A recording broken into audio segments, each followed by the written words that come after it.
Assalamualaikum warahmatullahi wabarakatuh. Kenalkan, nama saya Nova Nufariza, NIM 123 1900024.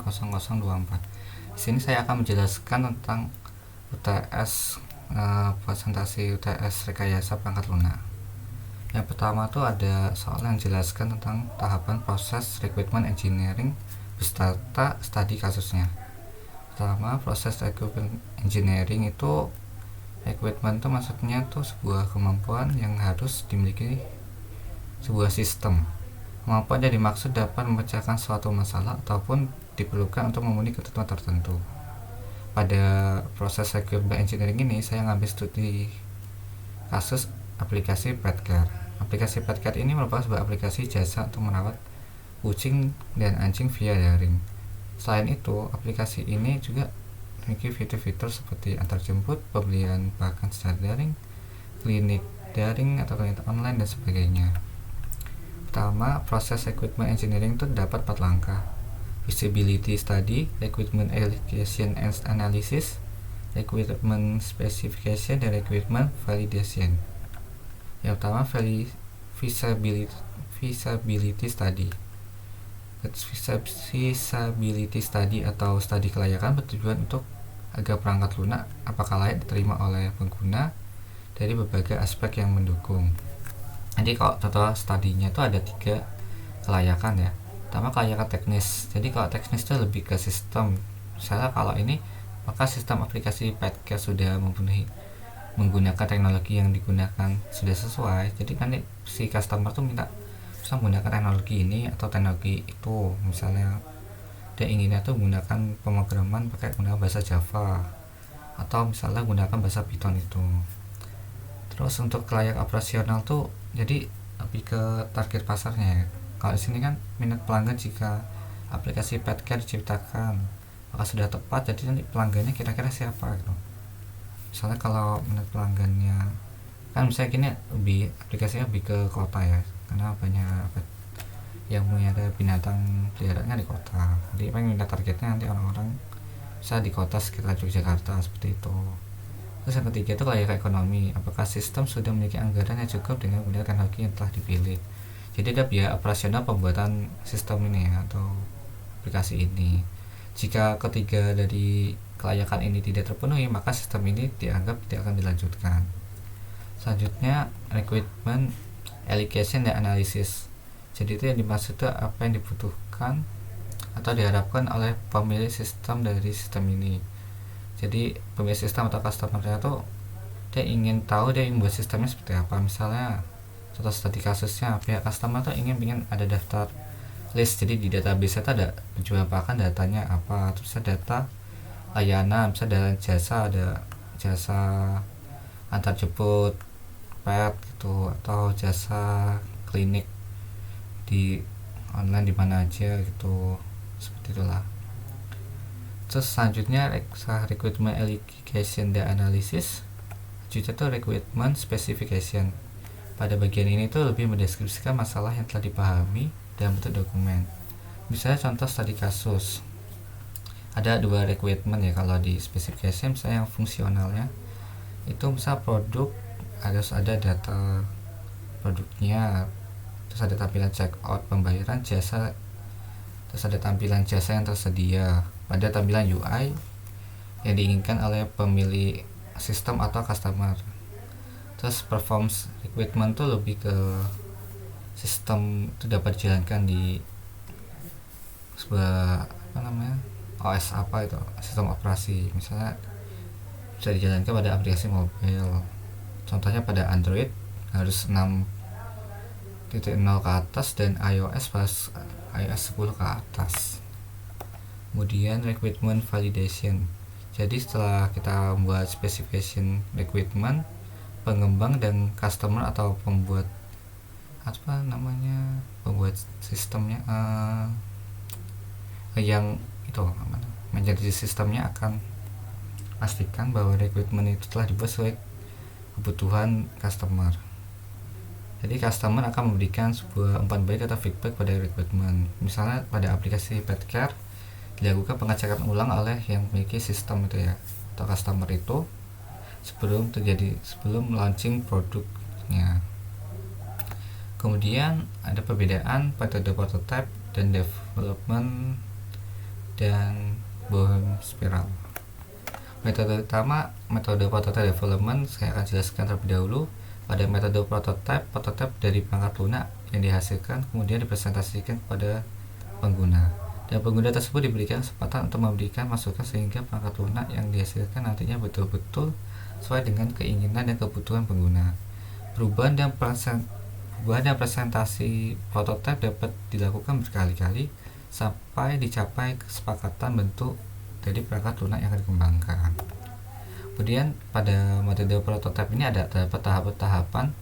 Yang pertama, analisa kebutuhan. Pada tahap ini pengembang melakukan identifikasi perangkat lunak dan semua kebutuhan sistem yang dibuat. Terus yang kedua, membangun prototyping. Prototyping dengan menggunakan perencanaan sementara berfokus pada penyajian kepada pengguna seperti format input dan output. Ketiga, evaluasi prototyping. Evaluasi ini digunakan untuk mengetahui apakah prototype sudah sesuai dengan harapan pelanggan. Nah, selanjutnya ada pengodean sistem. Jadi pada tahap ini prototipenya sudah disetujui lalu dibuat dalam bahasa pemrograman seperti C++ atau lainnya. Selanjutnya pengujian sistem. Pada tahap ini perangkat lunak akan diuji sistemnya. Selanjutnya evaluasi sistem. Perangkat lunak akan dievaluasi oleh penggunanya untuk mengetahui apakah sistem sudah sesuai dengan harapan. Jika sistemnya tidak sesuai dengan harapan, bisa kembali kepada pengodean sistem. Selanjutnya menggunakan sistem. Jadi perangkat lunak itu yang sudah diuji itu sudah disetujui oleh pengguna dan siap untuk digunakan. Nah, selanjutnya ada metode spiral Bohm. Spiral Bohm merupakan kombinasi dari prototyping model dengan waterfall model. Setiap tahapan model ini dilakukan risk analysis dan verifikasi atau testing. Bohm mengusulkan sebuah model yang secara eksplisit menjelaskan bahwa risiko yang disadari mungkin membentuk dasar model pada proses umum. Nah, pada tahapan metode spiral Bohm ini ada beberapa tahapan juga seperti prototyping. Yang pertama, tahap liaison. Pada tahap ini dibangun komunikasi yang baik antara calon pengguna. Jadi pengembang sama pengguna itu pertama masih seperti wawancara, ingin aplikasinya seperti apa gitu, atau perangkat lunaknya seperti apa. Terus selanjutnya tahap perencanaan. Pada tahap ini jadi sumber-sumber informasi, batas waktu untuk menjelaskan proyek ini. Jadi pengembang itu jelasin tentang informasinya sudah dapat, batas waktu. Misalnya si pengguna ingin jadinya bisa 6 bulan atau secepatnya, nanti si proyek bilang misalnya harus nunggu 8 bulan gitu atau seperti apa. Selanjutnya tahap analisis resiko. Definisikan resiko, menentukan apa saja menjadi resiko baik teknis maupun manajemen. Ini dari pihak pengembang akan menjelaskan resikonya apa saja jika menggunakan rancangan ini, seperti itulah. Selanjutnya tahap rekayasa. Pada tahap ini ada tahap untuk membuat perancangan prototipe yang mirip seperti yang tahap sebelumnya, yang pada metode prototyping. Jadi ini kayak proses pembuatan pemrogramannya buat aplikasinya itu. Selanjutnya tahap konstruksi dan pelepasan. Pada tahap ini pembangunan perangkat lunak sudah diuji, diinstal dan diberikan bantuan-bantuan tambahan untuk keberhasilan proyek. Jadi udah diuji ya sini. Diuji dari rekayasa itu berarti aplikasinya sudah hampir jadi.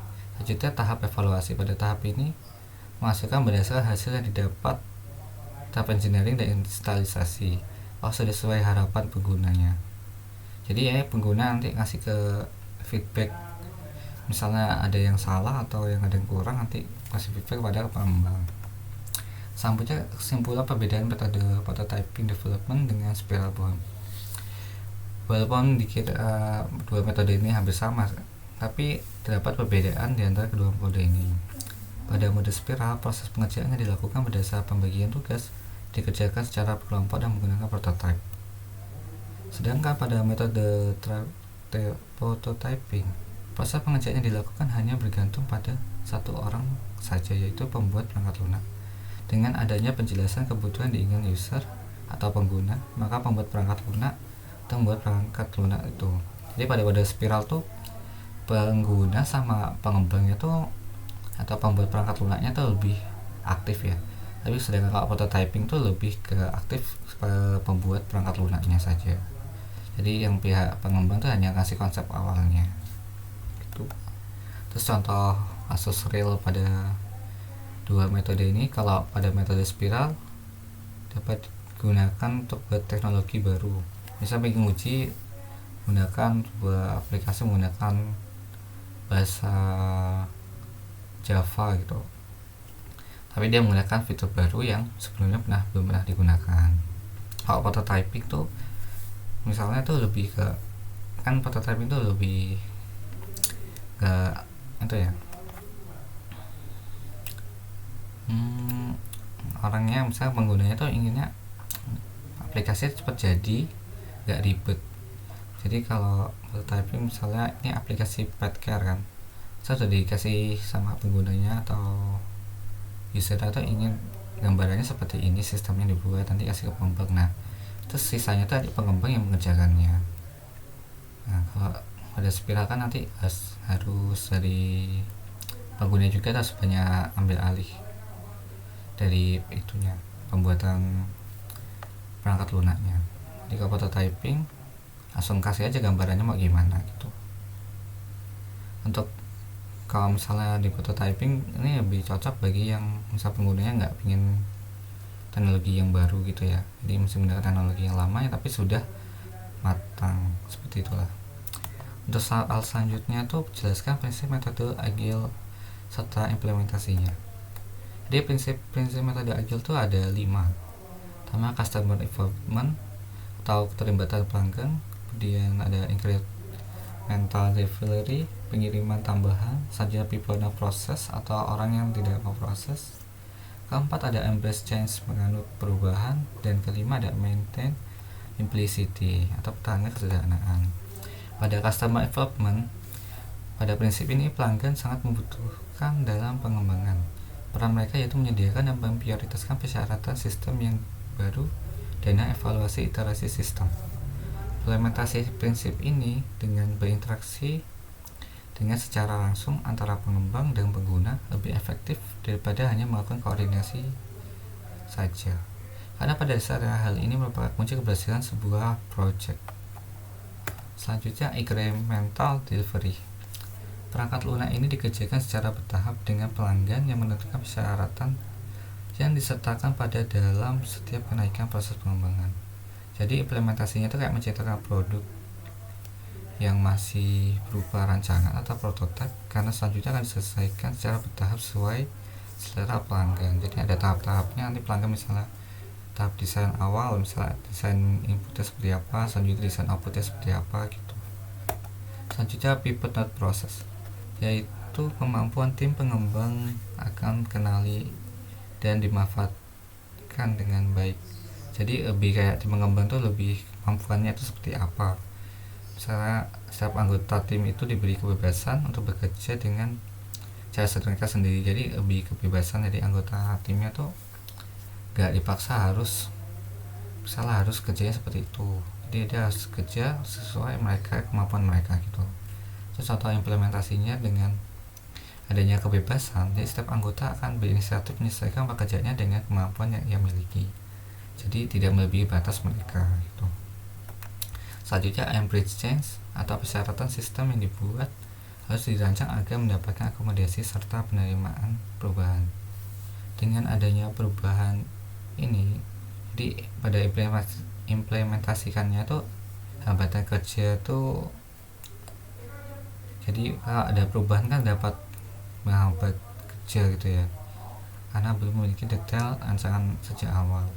Perubahan pada persyaratan harus diterima kamu saja bahkan jika terjadi tahap akhir pengembangan. Jadi ini kayak ada misalnya ada mau jadi tapi itu ada sistemnya itu masih ada yang error gitu, jadi harus dikembangkan lagi, atau pas awal masih konsep ternyata konsep ini tuh masih kurang cocok sama perangkat lunak yang kita ingin buat itu. Jadi ada kayak itulah apa namanya, perubahan pada persyaratannya itu. Selanjutnya tuh maintain simplicity. Jadi pada prinsip ini tuh fokusnya tuh dalam mempertahankan kesederhanaan perangkat lunak yang sudah dikembangkan maupun proses pengembangan yang sedang dijalankan dan mengurangi kompleksitas perangkat lunak. Jadi perangkat lunak tuh dibuatnya tuh lebih sederhana, jadi nggak kan bisa awal-awal masih ribet, masih gambaran kasar kan kalau prototype itu. Jadi kalau bagian ini tuh lebih sederhana juga tuh, jadi yang sistemnya yang kompleks sudah diganti dengan fungsi yang lebih sederhana juga. Bisa dalam implementasinya tuh karena berfokus pada kesederhanaan, maka tim bekerja tuh tidak di luar hal-hal yang tidak sangkut pautnya. Misalnya harusnya tuh fiturnya ini aja, terus dia menambahkan fitur yang tidak ada sangkut pautnya sama aplikasi ini, jadi itu dibuangkan atau tidak dilakukan lah.